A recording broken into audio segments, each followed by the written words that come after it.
Okay, perfect. All right, well, hello everyone. Welcome to Fake News. So our presenter tonight is going to be Amy Franco, and Amy Franco leads a nationally recognized programming team at the Glen Ellen Public Library, where she has worked for 8 years.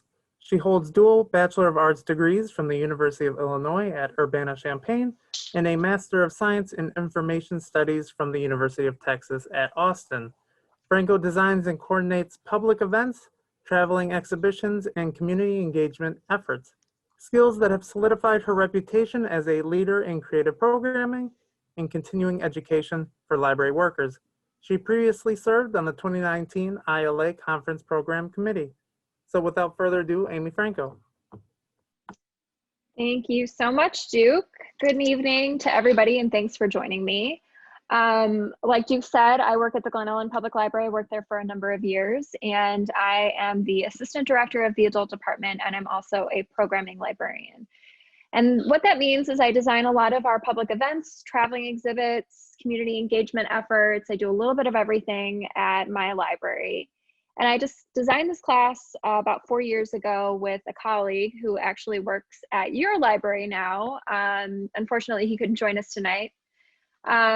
But we put this program together because we both had a really strong interest in the topic. And we started to notice that during the previous election cycle, general election that is, that there was a lot of influence coming from social media, and there was a lot of talk about fake news. And then of course, after the election, what we found out is that there was a huge impact on fake news, and Facebook had all kinds of influence on the election.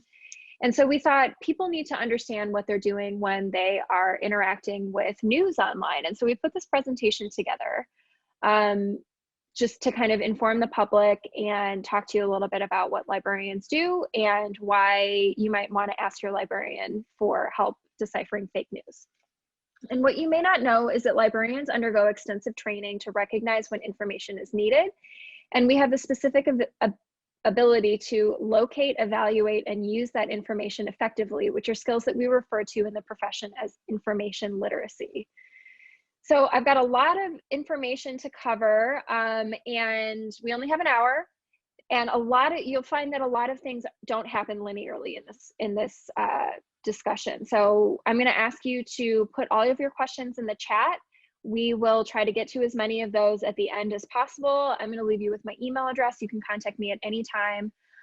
The other thing is that we have a really great handout. Duke, if you can just make sure that that goes into the chat periodically for anybody who's joining us a little bit late. It's got everything you need for this presentation, and so you don't have to take notes. You can just sit here and think about fake news and then refer to the handout when you have questions.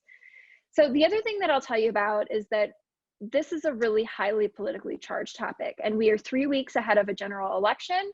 It's going to be a highly contested election. We've got a lot of things going on right now in the news media and the news cycle. And I tell you this because we are not intending to be political in this discussion. We're not going to have a debate here. I'm going to leave my politics out of this presentation as much as I can. I'm going to ask you to do the same during the Q&A. What this is really intended to be is an unbiased information session so that you can learn a little bit more about this topic and walk away equipped with the information you'll need to analyze your news sources. And as I mentioned, fake news especially is a highly politically charged topic, can be controversial, but this is not intended to be a debate. So I'm going to show you things from all areas of the political arena. There's probably going to be some things in here that offend you, but we are just looking at these things merely as examples to try to understand this topic. We're not trying to make a political statement at all.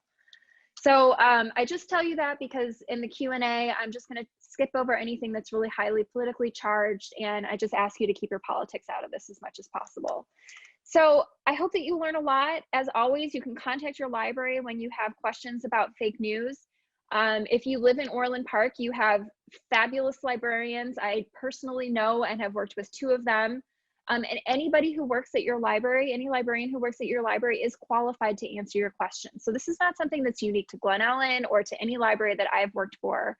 This is a librarian thing. This is our bread and butter, and we love talking about information. So I'm going to start with some of the terms with fake news. And I'm sorry, I have cats running around here, so I'm really sorry if you get a cat tail. I've got one right here. He's a little fluffy and kind of a nuisance, but I'm going to try to keep the cats out of it as much as possible too. So we're going to talk about the terms so that we're all on the same page. And when we talk about these things, we have the same definitions in our heads. Then I'm going to show you some tools, some fact-checking tools and other things that can help you decipher your fake news. And we're going to end with a discussion of the media. So let's get started. So of course, the biggest topic of the night is what is fake news? Fake news is news stories that are heavily biased or outright fabricated with the intention to deceive. And this intention to deceive is the key here. It's really important that you understand that, because we know that the news changes really quickly, and reputable news sources will update, they'll issue corrections, they will, add in additional information as it becomes available. And that's not really what we're talking about here. The other thing that we're not talking about when we use the word fake news is disagreement. So we have a joke in my office that when we disagree about something, we will accuse the other one of offering up fake news. Somebody says something and another person will be like, that's fake news. And that's not what we're here to talk about either. That's a simple disagreement. We're here to talk about fake news in the information kind of infrastructure. So I'm going to walk you through all of this. So let's look at a few examples of fake news. On the right, we have InfoWars and Alex Jones. And this is really interesting because Alex Jones is an internet personality, and he recently went through a really high-profile divorce. So regardless of the fact that he has White House press credentials, he described himself in his divorce paperwork as a performance artist. He's not a journalist, he's not a reporter, he is simply here to stir the pot. And he's very, very good at that. And he's got this massive following. A lot of people watch his YouTube videos online, and really his purpose is to get people riled up. So he represents the right wing of our fake news spectrum. On the left, we have Occupy Democrats.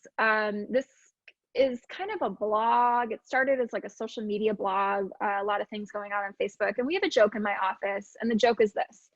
Find something on their website, a headline, something like that, that doesn't have the word just in it.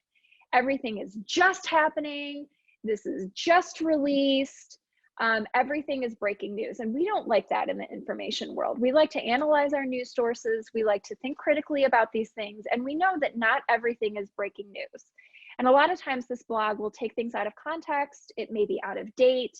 There may be other things that explain the topic in a more relevant way, but Occupy Democrats is here to stir the pot on the left and to offer up everything on their website as breaking news. And then of course, we have social media stories. So Facebook and Twitter are kind of in the line of fire right now when it comes to news and truth. And Facebook has recently made some changes to their platform, and they're now both Twitter and Facebook are employing fact checkers. But the problem with fact checking on social media is that things go viral very, very quickly. And those fact checkers a lot of times don't have the time to remove a social media story before it goes viral. So it's really important that you as the reader are skeptical of what you're reading on social media. Skepticism first, fact checking, and as long as it passes the smell test, then you can repost it. So we're going to talk a little bit more about that when we talk about going viral. So let's go back to high school civics. The fourth estate is a societal or political force or institution whose influence is not consistently or officially recognized. And in the United States, this refers to the press. So we've got these three branches of government that have checks and balances over each other. And the external check and balance is your First Amendment rights of the press.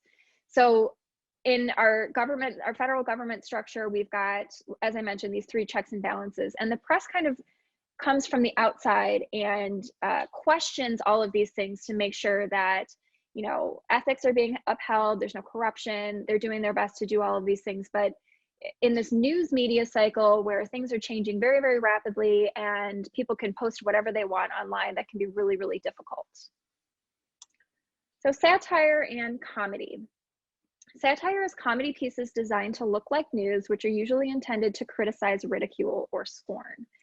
So everybody has fallen for an article out of The Onion. They have these kind of fantastic headlines that are really funny. And we live in a world where nothing is really shocking anymore. There's a lot of kind of outrageous things happening. So it's really easy to fall for something that is kind of capitalizing on that uncertainty. And it used to be more of an issue, I would say, in the last 10 years. The Onion has gone more mainstream, but it used to be in the early days of social media that people would just post from the Onion and not criticize it, maybe not even read to the end of the article to get the joke.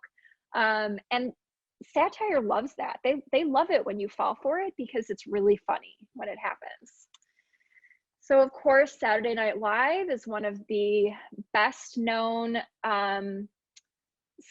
satire. Everybody kind of watches it here and there. Things go viral on social media from Saturday Night Live. And as I mentioned, we're 3 weeks ahead of an election. And anytime we're in an election cycle, Saturday Night Live sees a ratings boost. People go crazy. It's really funny. They're kind of recreating, the political happenings in the world in a way that is supposed to criticize, ridicule, or scorn what actually happened, but they make it funny. And then this one I actually see quite a bit on social media. People fall for it. This is the Borowitz Report. So the New Yorker is a very, very good news source. It's highly analytical. It might not be the best place to get your day-to-day news, news of the day, breaking news, things like that, but it will take the news of the day and tell us what it means. But that doesn't mean that they don't have opinions, editorials, and columnists. And Andy Borowitz is a columnist for the New Yorker magazine, and he writes a satire column, and people fall for it all the time. They see the New Yorker headline. They don't think about the Borowitz Report being a column within that, and so people share it on social media, and they take it seriously. So we're going to talk about that a little bit later, but I just want to make sure that you know that satire is also under no obligation to offer you a disclaimer. There's not going to be a big red banner at the top of the page saying, be careful, this is satire. The obligation is on you, the reader, to pick that out. So we've got going viral. So going viral is when a social media post reaches more viewers based on the number of likes, retweets, shares, and other interactions. And so what this means is that anytime you interact with something, especially on social media, you like it, you comment on it, you share it to your own page, you argue with the trolls in the comment section. Anytime you're doing any of that, you are telling the algorithm, which is kind of a fancy word for the computer that's going on behind the scenes, that that's an important piece of information. And so if you can think of it in a really simple way, if one click, like, retweet, share, something like that gives it points, and then the algorithm pushes it out to 3 more people, and each of those 3 people likes, comments, retweets, shares, whatever, then it goes out to 9 people, and then it goes out to 27 people. And so you can see that just by clicking, liking, sharing, retweeting, interacting with anything on the internet tells the algorithm that this is important, and other people may find it important too. And then the algorithm begins to push things out. So we saw this in 2016 during the election cycle. Pope Francis shocks the world, endorses Donald Trump for president, releases statement. Totally fake, did not happen, but it got shared 1 million times on social media. So if you are religious, if you're a Catholic voter and the Pope is important to you, this could mean something to you. This could influence your opinion when you go to the polls. This one kind of predates the idea of going viral, but I like to use it as an example for those of you who aren't on social media. You remember this balloon boy. There was this, kind of hoax where the parents sent the little boy up into the balloon, and then the balloon ran away and they didn't know where the boy was. And it turned out that the boy was hiding in the barn. But people really, really cared about this. They really wanted to make sure that the young boy got home safely. So they sent out an FBI task force.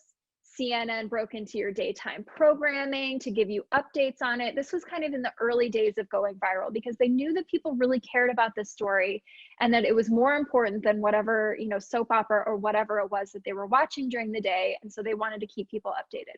Totally a hoax, but it went viral in the early days of going viral. A hoax, on the other hand, is a blatantly false or misleading story or news, such as untrue celebrity deaths or outrageous events that did not happen. So if you're a Tom Hanks fan, you're probably familiar with this because there is a hoax that resurfaces every 5 to 10 years that Tom Hanks fell off a cliff in Australia and died. Horrible, totally fake. A couple of examples of this. So back in the early days, again, going back to the early days of the internet, early days of smartphones, there was this email going around, and it was formulated to look like maybe it came from Apple. So it had a picture of an iPhone on it, and it used, you know, the Apple font, and it came from an email address that might have looked like it was, you know, from Apple. And what it was purporting was that the new iPhone had this feature where if you microwaved your phone, if you microwaved it for 30 seconds, it would charge the whole phone. Now let's think critically about this. What's going to happen if you stick your metal phone in the microwave? You are going to destroy your phone. You might destroy your microwave. You will certainly destroy your sanity. It's not going to be a good day. But you can watch pictures of people microwaving their iPhones because they believed this hoax that went around that came to them by email. So this one's a little bit different. Greenpeace started up this Twitter account that had the Shell Oil logo, you know, the Shell, and had, you know, a PR statement on it that looked like it could have been from Shell. And it was tweeting things like this little picture of an Arctic fox that says, "You can't run your SUV on cute, let's go."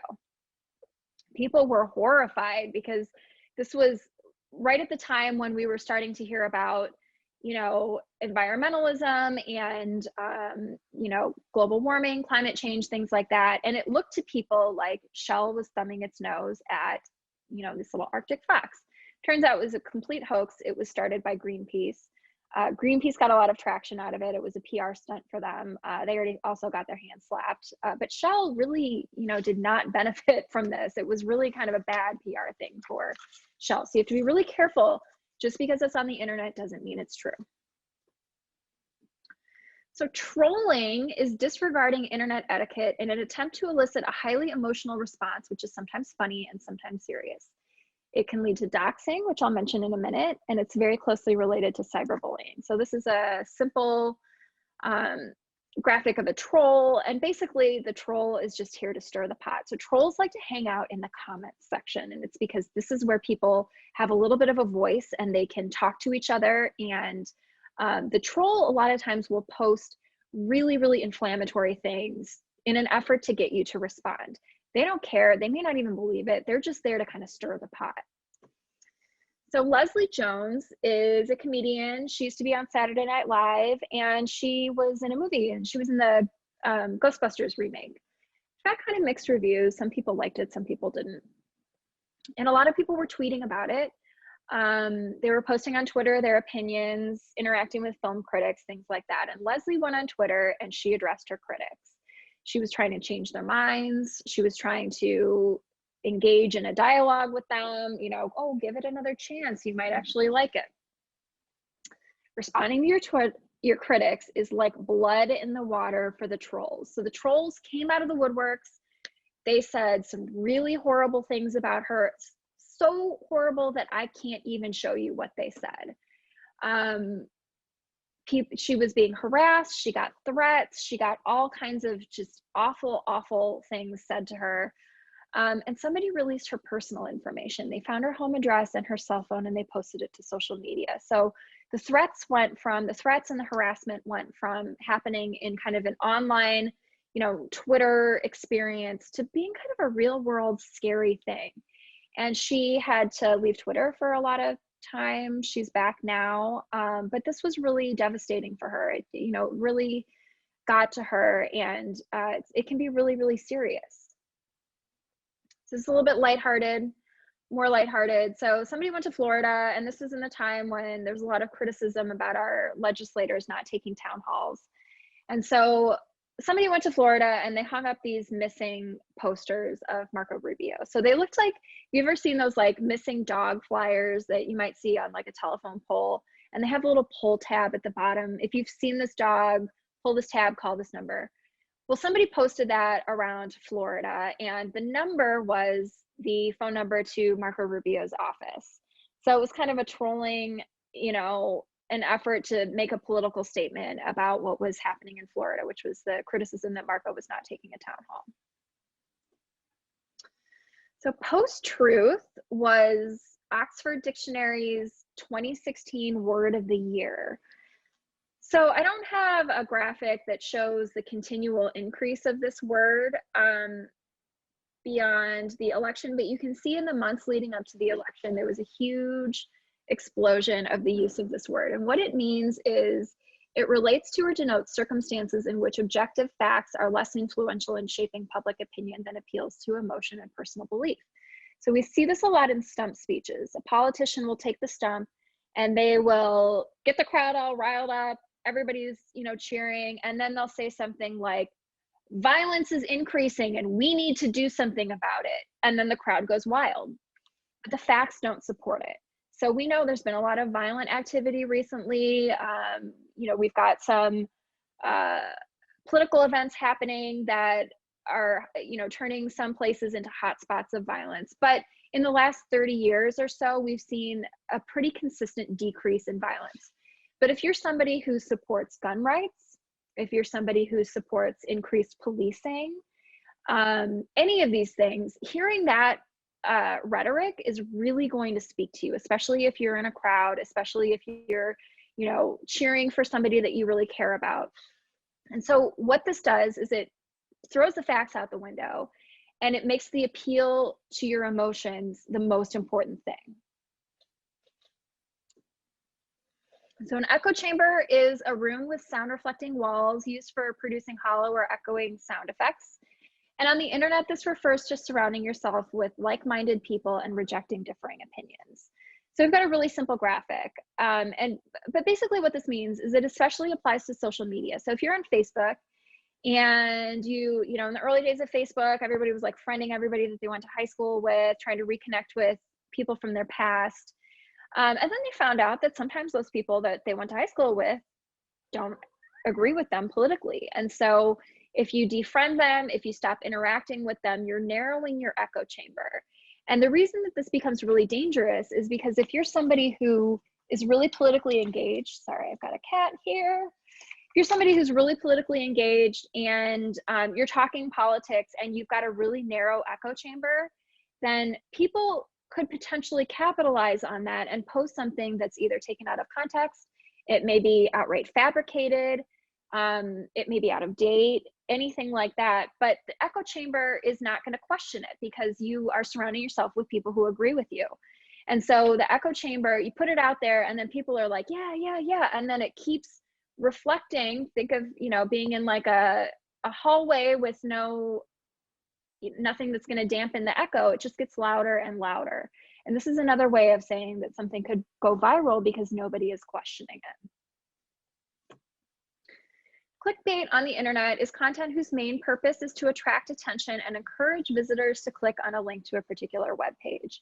So you'll see this with like really, really sensational headlines. You can't believe it.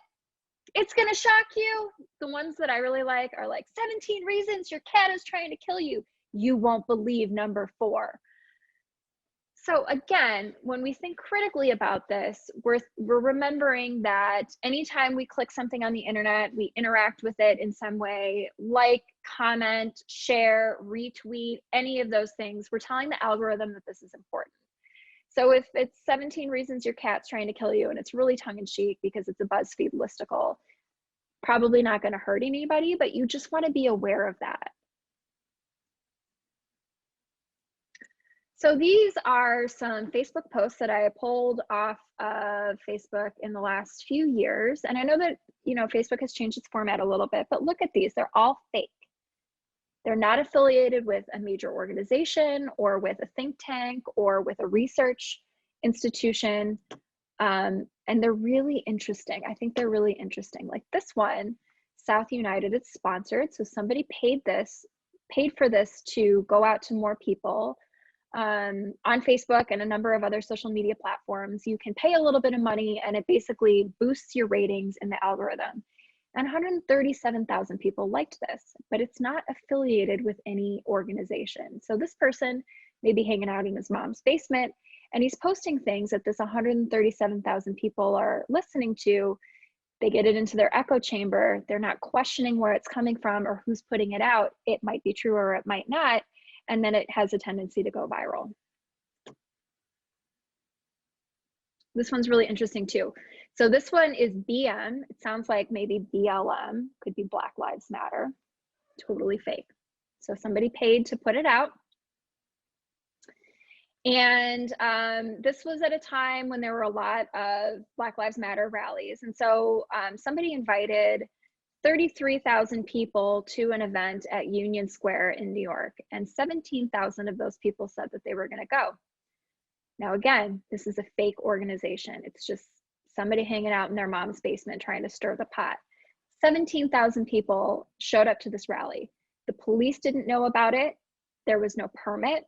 There was no crowd control. There were no measures in place to make sure that these 17,000 people who were convening in a public square were going to be able to do so safely. So you can see how this has real world consequences. It leaps from your computer and it stirs you up and you want to get involved, but it's not real.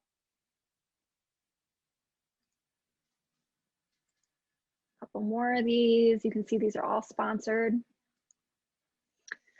So we're going to end our terminology section with these highly charged words. And I'm not going to go into all of them, but I just want to point out that when you're using words like alt-right, Antifa, the Proud Boys, fascism, these are really, really, really charged words. In a lot of settings, they're pejorative terms. They mean different things to different people. We're not going to wordsmith any of this right now, but I just want to offer this up to you as a way of saying, be very careful when you use these words, because what it means to you may be something completely different than the person that you're talking to. Okay, so let's talk about some tools. So our first poster, you may have seen this on CNN and a number of other sources a few years ago. This one was put out by the International Federation of Library Associations and Institutions. We know that librarians are information professionals. We just talked about that at the beginning of this hour. So this is a really good source. We also, in teeny tiny print down here, it's on your handout that Duke just posted in the chat. It says, with thanks to factcheck.org, which is one of our favorite fact-checking websites. So we have no reason to question this source. And the reason I like it is because it takes 8 really simple topics and it just kind of waters it down into a way that's really digestible. So let's look at this first. So consider the source. Click away from the story to investigate the site, its mission, and its contact information. So when we talk about fake news, we're primarily talking about things that are happening on the internet. It's very difficult to fake a print source. I think The Onion would probably be the closest to that. So you can actually purchase a subscription to The Onion, and basically what you're doing is you're supporting comedy. But on a website, on a news website, you should be able to easily find who's on its editorial board, who's on its board of directors, whether those people have any financial, political, economic interests that may be at play when they make decisions about things like advertising. Who are those advertisers? Who's paying to keep the lights on? All that stuff is relevant, and it should be very easy to find on a reputable source. Source that's not so reputable is going to hide it. It's going to be at the bottom. You'll have to like click something on the menu to get to it, or it'll have a mission or a vision statement that's really vague, that doesn't really mean anything. So read beyond. Headlines can be outrageous in an effort to get clicks. What's the whole story? So we have a major problem in this country with people sharing things on social media without reading the entire thing. So what's in the first paragraph may not give the full context to a story. Headlines can be very deceiving. We talked about clickbait. And so, a headline that gets you to click on it may have an article that doesn't really support all of those sensational things that were in the headline. So you want to be really careful. Read to the end before you post it. Check the author. Do a quick search. Are they credible? Are they real? So in journalism, in the news, reputation is everything. And a journalist or a reporter will have credentials that are very easy to find. You'll be able to, see where they went to school, whether any of those credentials have ever been called into question, whether they've been embroiled in any controversy, or whether they're even a real person. So there's an article in your handout that has an explanation of why somebody came up with a fake news website, and it's not for the reasons that you think. And the anonymity of the internet allowed this person to make quite a bit of money in ad revenue on this completely fake website. So I encourage you to read the article because it really puts it into context. Supporting sources, click on the links to determine if the information given actually supports the story. So a reputable news site will link to research reports, surveys, other news, and you can click on all of those things. If you think that something is taken out of context or you think that there's a bias, you can click on those sources and you can read it for yourself and determine what's the real story. Check the date. Reposting old news stories doesn't mean they're relevant to current events. So breaking news happens very quickly, things change very quickly, and I'll give you an example of this. I was in a store at the mall when I first heard about the Boston bombing. So I heard about it on Twitter. People were tweeting about it. And right when it happened, nobody really knew what it was. There was an understanding that it was a bomb, but they didn't know who it was. There weren't any terrorist organizations taking responsibility for it. And then for several days after that event, we still didn't know who it was. We didn't know where we were looking for this person. The whole city of Boston shut down. I mean, people stayed in their homes. It was really a scary time. And that breaking news changed so quickly that the tweets that were first issued right after the bombing, the people that were like right there on site, those tweets may not have been relevant later in the day. So that's just to illustrate to you that things can change so quickly that something, you know, that's even an hour old in some circumstances can already be out of date. So you want to be really careful that you are using the most up-to-date information. Reputable news sites will post corrections, updates, and the date and time of the update. It's usually either right underneath the headline or the lead, or it's right at the bottom of the article. It's very easy to find. And we see this in print news as well. If, you know, the New York Times prints something that doesn't hold water the next day, they may issue a correction or a retraction or something like that. We see that maybe not on the front page, but later in the article. Is it a joke? If it's too outlandish, it might be satire. Research the site and author to be sure. We've already talked about that, but just remember there's no disclaimer that a news website or an article is satire. Check your biases. Consider if your beliefs could affect your judgment. So we see this in hyperpartisan news. If you're reading news from a source that identifies its bias, and you're only reading from that one source or from that side of the aisle, you're not learning anything new. It's just feeding your bias. And the best way to counteract this is to read something from the other side. You may learn something. You may even strengthen your argument. And of course, ask the experts, ask a librarian or consult a fact-checking site. So this next chart, and again, this is in your handout, this is a news quality chart. So I found this on Twitter. We're gonna take this with a grain of salt because it's not the best source.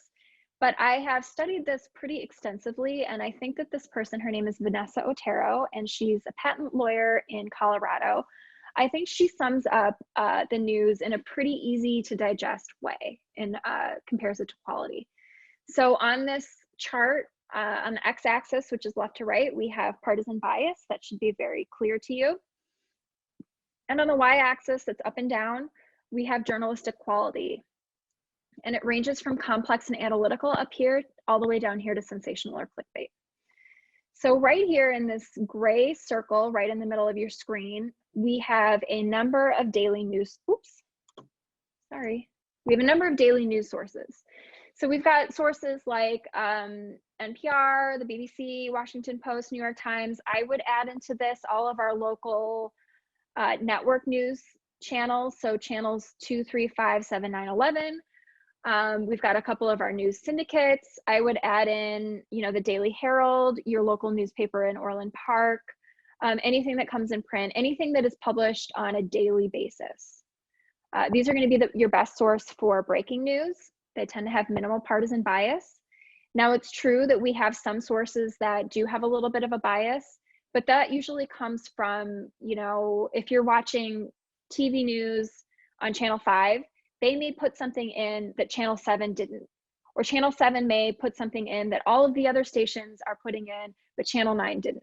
So what you can do to try to get a really good idea of what's happening and form your own conclusions is to watch a different channel every day or read a different newspaper every day. Or what I like to do is read the same reporting on a bit of information on a news topic, read it from a bunch of different sources and try to get the full picture of what happened. Up here, we have this kind of green, yellow oval. So these are primarily your weekly and your monthly publications. Probably not the best place to find your breaking news because it's just not published as quickly. It's not updated as quickly. The Economist, for example, is published weekly. So in order to find your correction or retraction, you have to wait until the next issue, which is going to be next week. But these are highly analytical. So they're going to take the news of the day, which is in this gray dot, and they're going to tell us, what does this mean? What's the context? Is there a historical moment that the news of the day didn't report on that tells us a little bit more about what happened? So these are really great sources of news. You want to read from both because you're not going to get the full picture if you're just getting your news of the day, and you're not going to get the full picture if you're reading your weekly or your monthly news sources. At the bottom here, we have this blue dot. We've got USA Today and CNN, minimal partisan bias, not real high on journalistic quality, but if you're only reading these two sources, it's better than nothing. So you'll notice the farther we move from center, the lower we get on the quality scale. And we've got these two large ovals. So we've got this one right here on the left and this one right here on the right. On the left, the two main players are the Huffington Post and MSNBC, and on the right, the main player is Fox News. The reason that these ovals are so big and they range all the way up here from analytical all the way down here to sensational is because it depends on who's speaking. Both of these, or all of these news sources on both sides will employ journalists, reporters. Those tend to be very good. They'll be up here on either side. But they also employ pundits. And pundits a lot of times will describe themselves as analysts or as experts, but they're not journalists. They're not reporting news of the day. And so you want to be really careful because that's where the sliding scale comes in. So you want to be really careful about how much time you spend in these ovals. And if you're spending time in one or the other, you really want to diversify, move more toward this green or gray right here. And then all the way out on the edge, we've got these two red dots. On the left, we have, ironically enough, Bipartisan Report, Occupy Democrats, many others. And on the right, we have the Daily Caller, Breitbart, InfoWars, and others. These are doing nothing other than to stir the pot. They're not going to tell you anything you don't already know. They're going to feed directly into your bias. Or if you're reading across the aisle, they're going to stir you up so much that you turn into a troll yourself. And so you want to be really careful because these are not news. These are our 3 favorite fact-checking websites. So PolitiFact is a product of the Tampa Bay Times. I think it has new ownership now. Tampa Bay Times is a Pulitzer Prize winning newspaper. PolitiFact itself, the website, won the Pulitzer Prize in 2009 for its reporting on the 2008 election. So it's a great source. It employs journalists, reporters, public policy experts, information professionals like me. Factcheck.org is a project of the Annenberg Public Policy Center, which is at the University of Pennsylvania. So this is a think tank. It's pretty highbrow. Most of the people who write for this are public policy experts, policy wonks, graduate students, people who are looking at this from a really academic background. And then we have Snopes.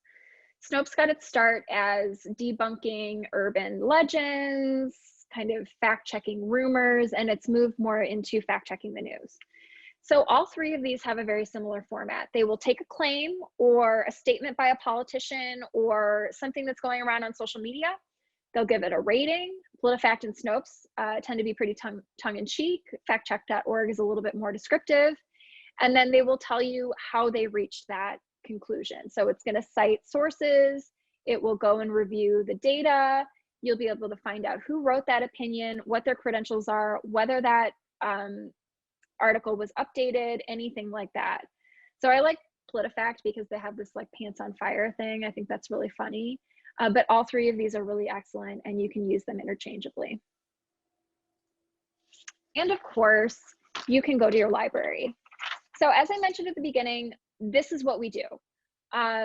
at my library, we tend to work really collaboratively. So when we have a question that we're stumped by, we tend to work with others. And I'm sure that Orland does it the same way.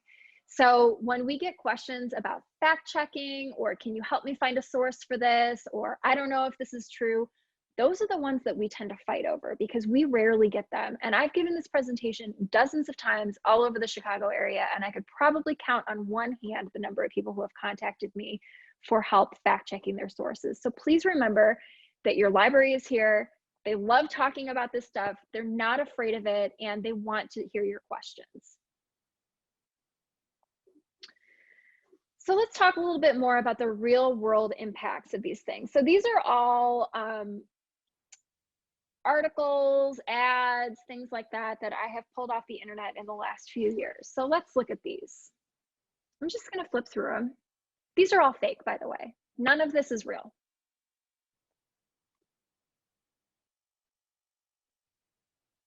So this one's really interesting. Blue Buffalo is a pet food brand, kind of a premium pet food brand. And they issued this marketing tweet. And then Logan, thankfully it didn't go very far, it didn't go viral, but she responded to the tweet and she said that Blue got caught putting lead in their food and killed thousands of dogs.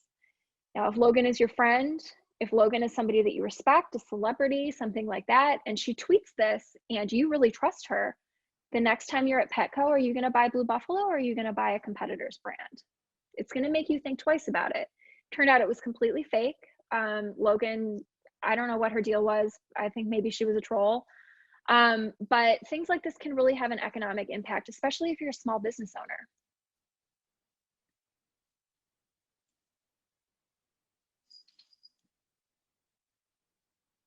I know I'm going through these really fast. And unfortunately, we don't have time to go through all of them, but we know that Pizzagate, that was a thing 4 years ago. There was a conspiracy theory that there was a child trafficking ring happening in the basement of a pizzeria. People got really stirred up about it, and somebody showed up to this pizzeria with an assault rifle. Guns and pizza don't really mix all that well. It was really dangerous. And it was really hard on the pizzeria owner. He had nothing to do with it. I mean, obviously he did not have a child sex trafficking ring in his basement, but that was the accusation. Okay, now let's look at this one. This is really gross, I'm sorry, but imagine that there's this thing going around on social media that rat meat is being turned into chicken wings, and you own a local bar and Tuesday night is wing night. Do you think that's going to affect your bottom line, especially if this goes viral? Absolutely. Now, this is totally fake. It's really gross, but I just show you this because it can have a really, really devastating impact, especially if you're a small business owner. So this is a Pew Research Study. It came out about a month ago. And this is really, really interesting. So when we're talking about partisan bias in the news, it has real world impact. So what this chart is looking at is the divide in views of severity of COVID-19 outbreak and adequacy of response. And so you can see there's a huge partisan line here about how the US has controlled the outbreak. 68% of Republican or Republican-leaning US adults believe that the US has controlled the outbreak as much as it could have, versus 11% of those who are left-leaning. So this is to show you that the news that you read, especially if you're getting hyper-partisan news, can really have an effect on your public opinion. I think this was, let me see, I think this was 2,000 American adults that were surveyed for this. So this is a pretty significant sample size. And when I saw this, I was really shocked by it. You know, it goes to show you that the news that you read really has an effect on your opinion. So let's talk about sources. I am going to stop this screen share and we are going to move over to this one.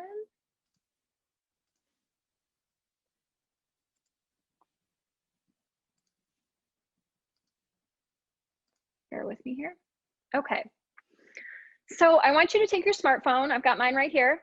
And go to menti.com and enter this code. I'm also going to put a hyperlink in the chat for you so that you can go to it more easily if you want to use it on your computer. Oops, no, I'm not. Nope, I don't have it pulled up. So you guys are gonna have to go to menti.com and enter this code. So I'm gonna do it myself.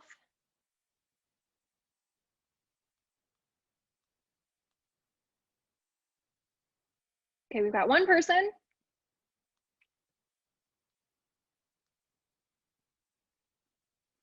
Got two. Anybody else want to join us for this? I can't see your answers. I don't know who you are. You can give yourself a nickname if you want. It's just for fun. Only two takers. All right. All right. So we're gonna look at three screenshots of news that I pulled off of the internet, and you're gonna tell me if you think they're real or fake. Last chance to join us. Only three of you. Okay, let's get started. You can always join us late.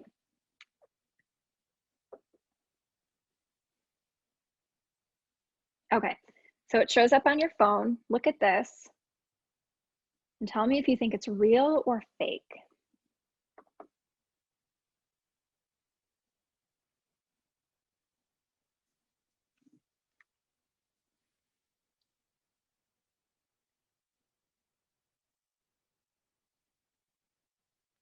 Okay, you got it right.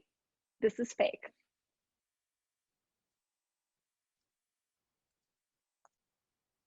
Okay, so let's look at this source. We've got scandal during a local MMA event that's mixed martial arts. Spectator Phil Norton beat one of the fighters. So I know it was probably really hard to see on your little tiny smartphone screen. Hopefully you can see it a little bit better here. So this happened a few days ago in Glen Ellen, Illinois. And if you live in Glen Ellen, you might know Phil Norton. He's our police chief. This is totally fake. This is a hoax website. I've never heard of TBS Daily News. These articles at the top are really questionable. What you can do with this website is put in your own headline, your own information, and it formulates it and spits out something that looks like it could be real. So this is like to prank your friends on social media. Thankfully, it has a big disclaimer on it that tells you that this is totally fake. I didn't include that here because I wanted to see if it was going to pass the smell test, which it did. So great job. Let's look at our next one.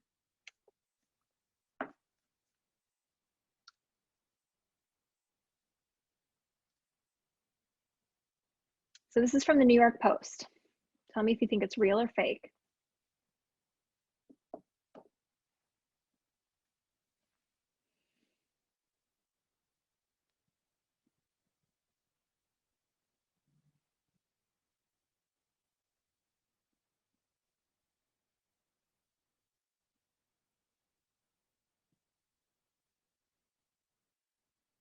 All right. So one of you got it right. Let's look at this. So New York Post, definitely a questionable source. That should have gotten your spidey senses tingling right off the bat. This is a tabloid. Almost everything they publish is garbage. It's taken out of context. There's some piece of information that's missing. This actually happened. This is really unfortunate that a herd of cows killed two different men on two different occasions in England this month. Terrible, terrible story. But this was too sensational for the New York Post to pass up. So we've got a lot of really questionable things going on. We've got, a pop-up here. We've got these trending things. We've got, updated terms of service down here, really questionable. But this was just too good to be true for them because it was so outrageous that they didn't even have to make anything up or make it sensational. So those of you who are skeptical of this, you did a great job. You should absolutely be skeptical of this. A time to, double check would be right now to, go to one of your fact-checking websites, go to the Associated Press, see if you can find this same story on a reputable news site. That's what I would do. All right, so we've got one more.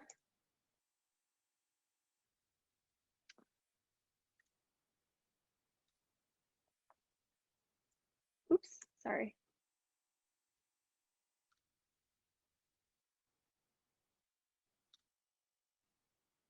Okay.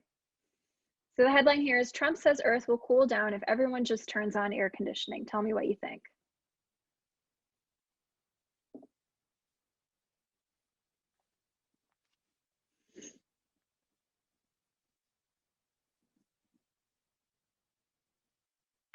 Oh, 2 of you fell for it. Okay. So I know it was really hard to see on your itty bitty screen, but this is from the Borowitz report, which if you remember from the beginning of this presentation is satire. It's a satire column. Again, we live in an era where nothing is shocking. You know, this kind of thing wouldn't be shocking if it was real, but Andy Borowitz is trying to capitalize, let's go here. He's trying to capitalize on your disbelief, basically. And he published this article. It's not even an article, it's a column. And there was an intention to deceive, and 2 of you fell for it, unfortunately. But the reason that I really like this exercise is because there is not a one size fits all for these types of sources. So the New Yorker is an excellent source, but it doesn't mean that it doesn't have a satire columnist or an editorial board. The New York Post, on the other hand, is a garbage source, but it doesn't mean that occasionally they get it right. So you have to look at each and every article individually to try to get an idea of what it might be. You can't just say, oh, it's the New Yorker, so I know it's good. Or, oh, it's the New York Post, so I know it's bad. You have to look at everything. You have to look at the ads, you have to look at who wrote it, you know, if it's columnists, all that kind of stuff. So great job on this exercise. If we were in class, I would give you all 10 out of 10.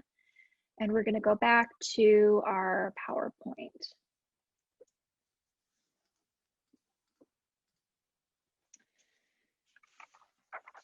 So this is a little bit more information from the Pew. Sorry, let me just get all my stuff up. From Pew Research. So this is a survey that was taken in 2017, and it looked at the percentage of social media sites users who get news there, comparing it to the previous 4 years. And so you can see that in a 4-year time span, so between 2013 and 2017, there was a huge increase almost across the board in the number of a percentage of social media site users who got their news there. This is really troubling to me because on Twitter, anybody can post anything, and especially on Snapchat. I'm not on Snapchat. The idea of people getting their news from Snapchat is absolutely terrifying to me because I don't even know how that would work. And we know that Snapchat is really popular with our younger audience. And so we have to talk about all of these different things, you know, questioning your sources and everything with our younger citizens as well.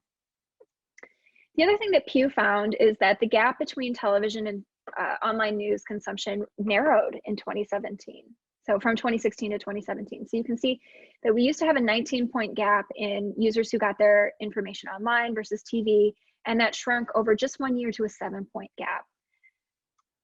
The last thing that Pew found in this research study was that this is happening across the board in every demographic group, and especially in older Americans. We tend to think of online news consumption as being something that is true for the younger generation, and that TV news consumption is true for the older generation. But you can see here across the board, TV news viewership dropped and online news viewership increased. So this is just to point out to you that more people are getting their news online.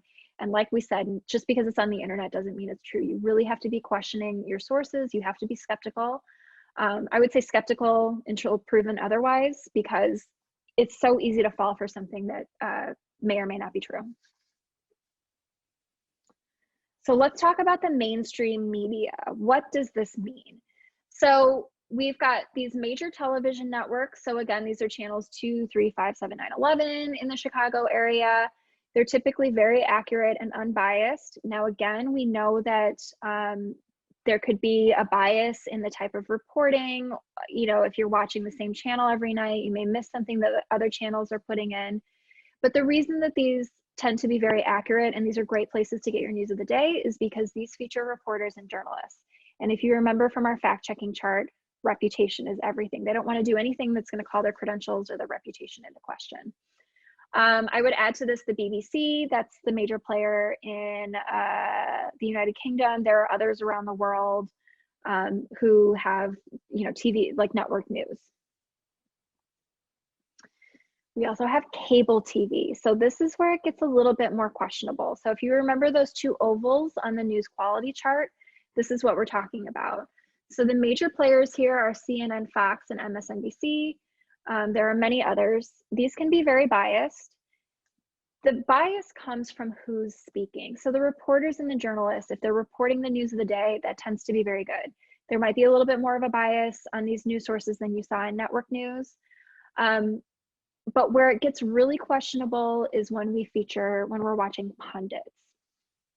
Pundits may also be described as experts or analysts or other people who are kind of in the know like this. And they're not there to tell you the news of the day. They're there to tell you their opinion. And when it gets really questionable is when they are a legislator trying to gain your vote, when they are a CEO trying to get you to believe in their brand, when they are a nonprofit director trying to get you to believe in their cause. They're kind of preaching to the choir. They're not telling you anything that you don't already know. They're just feeding directly into your bias. And finally, we have print journalism. So pretty much anything that's in print goes into this category. So Daily Herald, Sun-Times, the Tribune, all of these others, these tend to be very accurate and unbiased. But the key here is that they do contain editorial and opinion pieces and columns as well. Those are not news. Those are telling you somebody's personal opinion. What we're really looking for is the facts. We're looking for articles, not opinions, editorials, and columns. And then our final piece of this puzzle from mainstream media is all of our other sources. So we have our two major news syndicates, the Associated Press and Reuters. And especially in breaking news, you will often see the same article reposted on a number of different news websites. It may even have the same wording, like word for word, the same thing. And that's coming from one of these news syndicates, so that all of these different news platforms don't have to send out an individual journalist to every single breaking event, because they can get it from the Associated Press and Reuters. We also have NPR and PBS. Those are our publicly funded news sources. And then we've got the ones that fall into our yellow oval at the top of the news quality chart, our monthly and our weekly publications, such as The Economist and The New Yorker. So at this point, I don't see any questions going in the chat. Don't forget to look for that handout. Duke linked to it. If you do have questions, please put them in the chat. I'm happy to talk about this. I want to tell you about some really exciting things that your library has coming up. They have some great kids events, including a mock debate for, I think it's K through 8. They also have Choose Your Own Destiny on Halloween. It's going to be a little bit spooky. Horror movie trivia the week before Halloween, and then every Monday night they have adult citizenship classes. And you can contact Duke or anybody else at the Orland Park Public Library to get more information about this.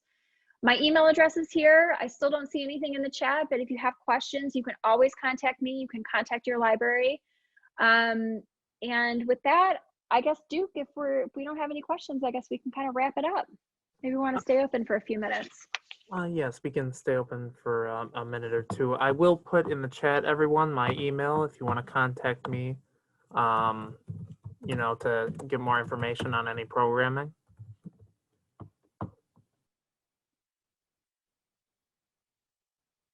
Anybody have any feedback? Anybody seen some really great fake news out there in the wild that they want to share?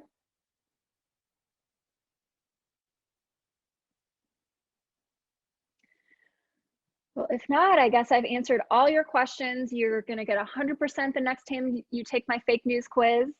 But if not, if you ever get stumped, just send me an email or contact your library. And the Orland Park Library wants to thank Amy Franco for doing this for us. Thank you so much. Thanks, Duke. Oh, I just saw something coming in the Q&A. Great presentation. Thanks, Joe.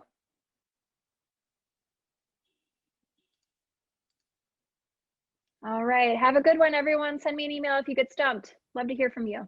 Have a good night, everyone. Thanks, Duke.